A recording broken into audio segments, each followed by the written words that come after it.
Have you ever wondered why people can still ruin your whole day even though you've done the emotional work? Like you already know you're not supposed to take things personally. But just having that knowledge doesn't seem to stop the overthinking, the ruminating, the feeling upset that someone hurt you or bothered you or did something again. And now you're thinking about it again. And you're like, what is going on? Why can't I stop feeling so crappy all the time? So in this video, I'm going to walk you through why your brain still gets hijacked by other people's behavior, how to stop feeling ashamed for being upset, and how to finally stay grounded in yourself no matter what anyone says or does. I've used this exact process on myself multiple times.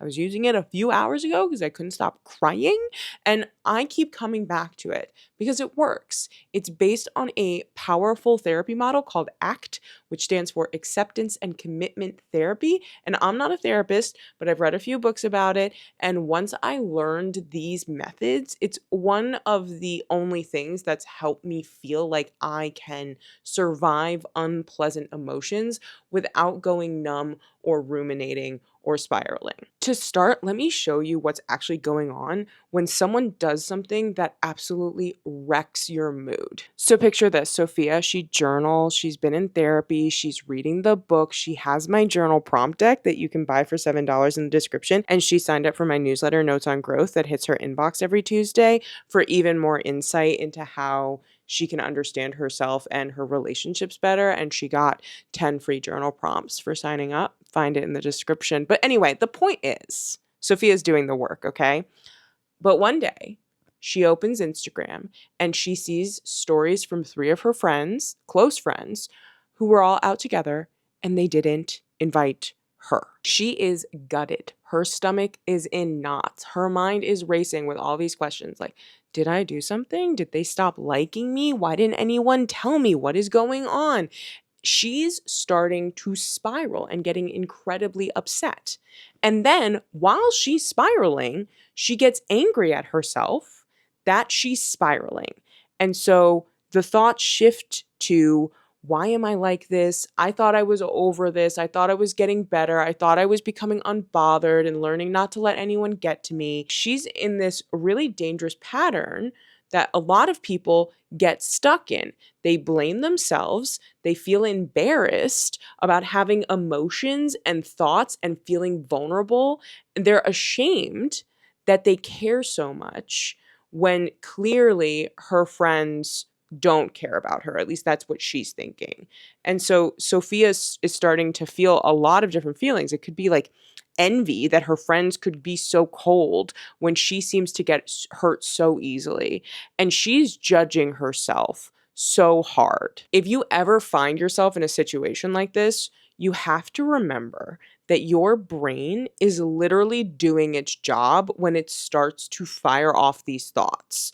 It's not a sign that you're defective or broken. Your brain is supposed to do this. Your mind evolved to keep you safe. It's not supposed to keep you happy. It's supposed to scan for threats, especially social threats. And exclusion is one of the biggest social threats there is.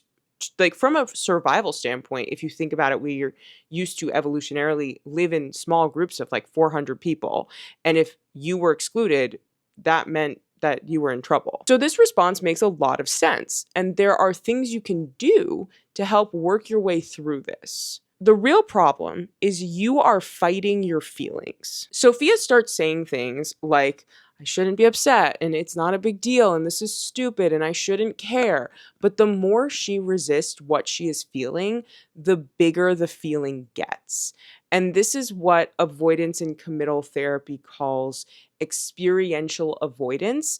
It's trying to make the feeling go away by denying or suppressing it.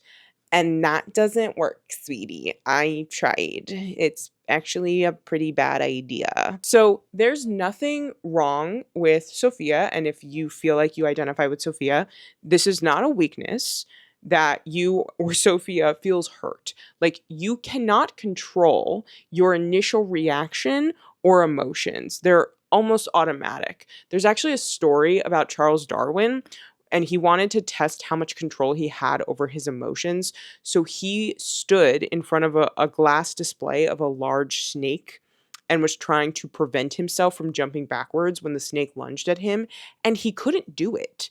Like, even though his brain knew he was perfectly safe, his body overruled his logical mind. And that's what emotions are for. It's to make us act in a way that would ideally align with survival in dangerous situations. And our brains are not evolved for this new modern life we have because we have lizard brains. So, the thing I want you to notice about the example with Sophia is that she's suffering twice. The first time she suffered was when she felt the pain of being excluded.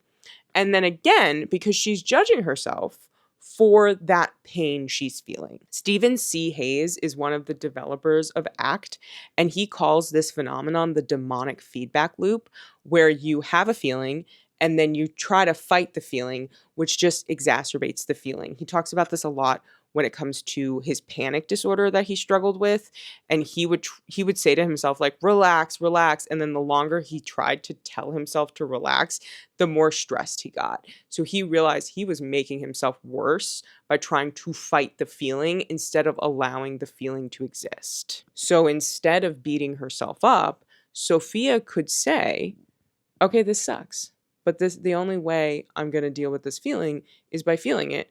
I'm willing to feel this without making it mean something about me because I'm human. And that's when the rumination can start to loosen its grip on your mind, because you're accepting that this is happening instead of fighting it. But you may be thinking, okay, her friends are still hanging out without her. So now she's not judging herself, but she still has the feelings that she has to deal with. So let's talk about how you do that. And the next thing I want you to understand is you don't need to believe every thought you think. Sophia's next thought might be something like, my friends don't like me anymore. And she doesn't really even question this thought. Like, it feels true to her. Like, it's locked in as the capital T truth. But ACT teaches something called cognitive diffusion, which essentially means you are not your thoughts. You're the one noticing your thoughts. Diffusion as in like unfusing. Think about it that way. Like, when you fuse something, they're together. And when you defuse it, they made up this word. When you defuse it, you're pulling it apart. And this is really important because it's all about creating distance from your thoughts, because your thoughts are almost intrusive. You can't always control what you think. They'll just kind of pop into your head without you consciously doing anything. And if you start to believe everything you think, and you start to believe that because you had a bad thought or an imperfect thought, whatever the thought was, then as a result of that, you're a bad and imperfect person, that's going to drive you up a wall. And it's just not true. It's just factually incorrect. So instead of saying to herself, they don't like me, Sophia can pause just for a second and think, I am having the thought that my friends don't like me. And it sounds really subtle, but that little bit of space of distancing yourself from your thoughts changes a lot about how you're experiencing the situation. So she can notice the thought and let it float by like a leaf on a stream, but like, she doesn't need to feel fused to her thoughts. They don't feel quite as heavy. They don't feel like they are attached to her. Like, this means something really significant for her. And remember, I'm not a therapist, but what I've come to realize in life is that we're all kind of little meaning makers. We're constantly philosophizing our lives, even if we don't realize it. And we look for meaning everywhere. We do this by telling ourselves stories.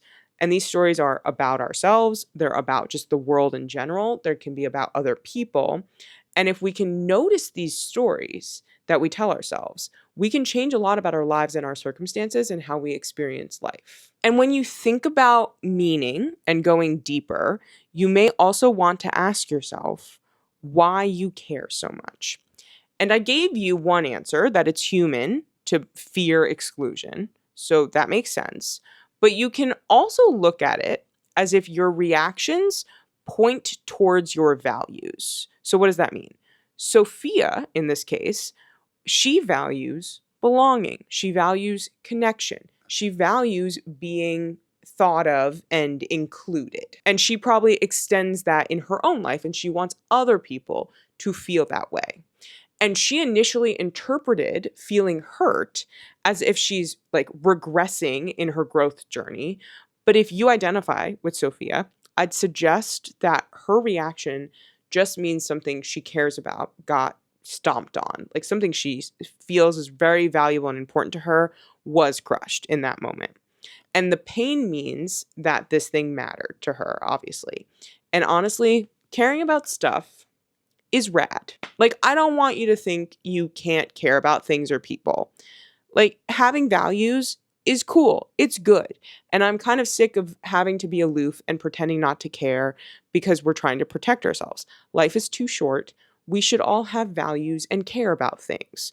So instead of ruminating, Sophia can ask, what does this feeling reveal about what I want more of in my life? And how can I move toward that without trying to control anyone else? And now she's turned her upsetting experience into a kind of compass. It's a touch point to remind her of what matters most to her. And now she can recalibrate in a moment of true vulnerability and feeling hurt. She can move toward a direction that feels good to go in rather than feeling like she's backsliding on whatever progress that she has made in her, emotional growth journey and like to her healing journey. You may also be wondering, like, what is she supposed to do about the situation with her friends? Like, isn't that still a problem? And of course, Sophia could text them passive aggressively. She could explode on them. She could never talk to them again. She could journal for 3 hours because she has my journal prompt deck and, she's prepared. I'm just saying. Just kidding. But she doesn't have to do that. One of the important parts of ACT is that you have to stop waging war against yourself. And Hayes uses the metaphor of tug of war, and he has his patients visualizing themselves playing tug of war with their, their demon or their emotion. And then he has them in the visualization drop the rope. And he says it's a very effective way to teach the idea that you don't have to fight or be at war with yourself or the unpleasant feeling. You can just let it be there and walk away from the fight. So Sophia takes a deep breath. She lets the thoughts be. She sits with them and they're on the lily pad and they're floating down the river. And she closes Instagram and she reaches out to someone who has shown up for her, like her mom or her sister. And it's her way of allowing the emotions to exist without fighting them, without resisting them. And it sucks to feel them, okay? I'm not saying it's easy. It feels really icky. And frequently it can be easier to rage or lash out or avoid by like doing something that's not great for you, like scrolling or eating or drinking or whatever it is. But it's not what's going to actually lead her to feeling calmer. And once the emotions have calmed down, she can figure out how to have the difficult conversation without that demonic feedback loop of having the feeling and then fighting the feeling, which then exacerbates the feeling. Having that difficult conversation with your friends is a different video. So let me know if you want that. But now that you're aware of this demonic feedback loop, you should check out this video next where I teach you why you always feel like you care more than your friends. Thank you so much for getting to the end. Please consider liking, commenting, and subscribing to this channel as well as my newsletter. It helps me out so much. I cannot even express to you how much it helps. And thank you again. I will see you in the next one.